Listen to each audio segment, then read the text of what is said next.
This is Dr. Chad Rolfson, and well, this is a little bit of chat time. So I'm learning how to ride my horse here. Here's Ruby.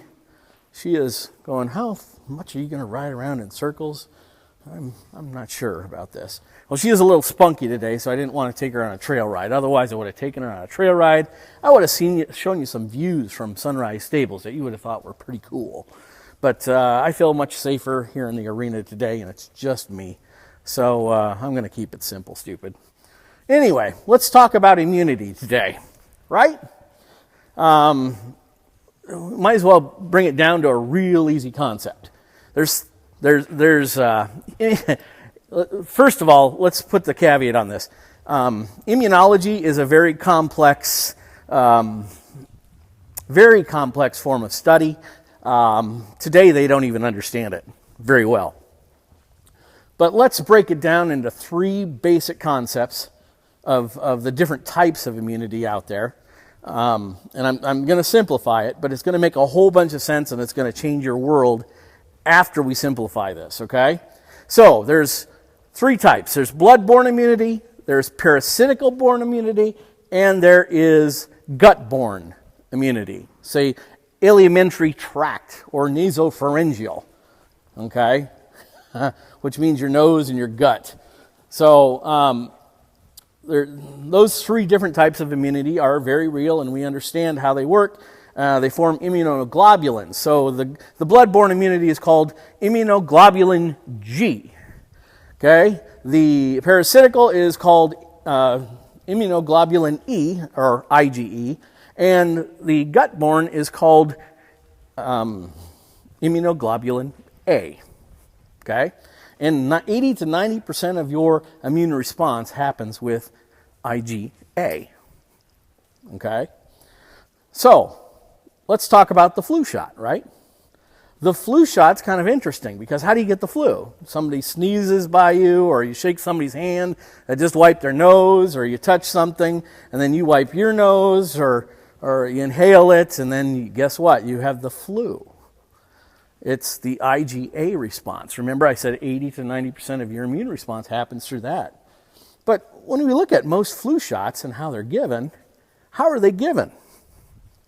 They are given through a shot in your arm or a shot in your butt, right? Intramuscular. Oops. Guess what? They stimulated the wrong type of immunity.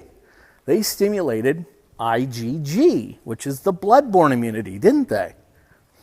Well, they have flu mist, right? That stimulates the IgA, but guess what? They're having a lot of side effect problems with the mist form of the flu vaccine. Plus, you're contagious for up to 2 weeks after taking the vaccine, which kind of defeats the purpose, right? And oh, by the way, they can only fit 1 or 2, maybe 3 serotypes within a single vaccine. And there's 161 to choose from, and scientists from around the world together in China, I guess, and they come to a consensus about which 2 or 3 to put in the flu vaccine, which I got to tell you, folks, that's not science. It's a bunch of scientists, yeah, but scientists with opinions is not science, okay? It's bull honky. And they've been wrong before, and they'll be wrong again.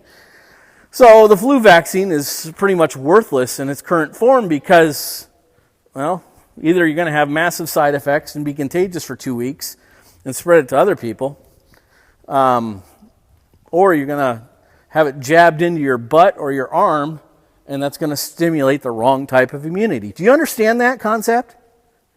I'm gonna put this out there. If any one of you can write in the comments or show me the research that says that when you stimulate the IgG, you get an increased IgA response.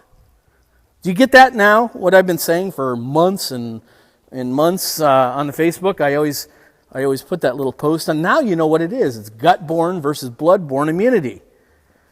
And all these vaccines, like the measles, the mumps, the rubella, blah, blah, blah, it's all IgA stimulated.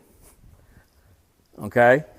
Which means that they're shooting you in the butt, the arm, and they're stimulating the wrong. Hey, you're immune if somebody sneezes in an open wound, but it's the wrong type of immunity. That's what I'm trying to get across to you. If you disagree, go ahead. You know, people say I put out bad information. Well, yeah, you don't cite any of your own damn information. So if you can cite any of your own information that cites the specific scientific papers that show that you get an IgA increase with an IgG stimulation, do it. I bet you can't find it. I've been looking for about 20 years. So I think I'm a little ahead of you on that knowledge base. So, on that note, Ruby, say goodbye. Oh, such a good girl. Such a good girl. She's not impressed right now, so she wants to go eat her hay, which I don't blame her. So, hey, I hope you're having a great one, and we'll talk to you later.